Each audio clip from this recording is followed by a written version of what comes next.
In this video, we will show you how to change a Hostinger domain name. It is a straightforward and clearly described in the video, so follow all the steps. But before we dive into all of it, make sure you hit the subscribe button below and ring the notification bell so you never miss out on our latest content. So let's begin.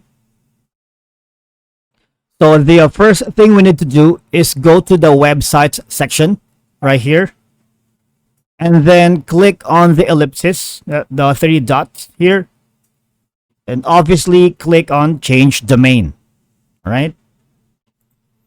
Now, after doing so, confirm you understand that all email data related to the domain will be deleted.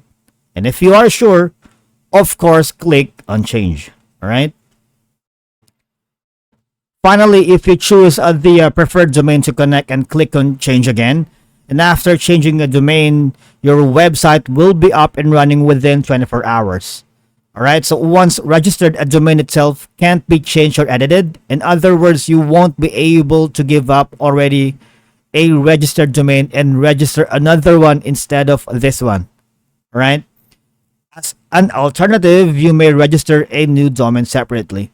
And also, I would like to point out that if, say, you have recently switched from another CMS to Hostinger website builder, you may not be able to change the domain yet.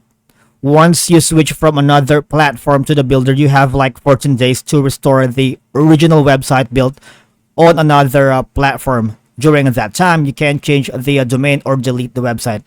Instead, you might have to wait for 14 days to be over and or click on restore previous website. All right. But once again, see if you are already over with it, just go back to the previous video that we had earlier. All right. And that's it for today's video. Thank you so much for watching, guys. We will see you again in our next video.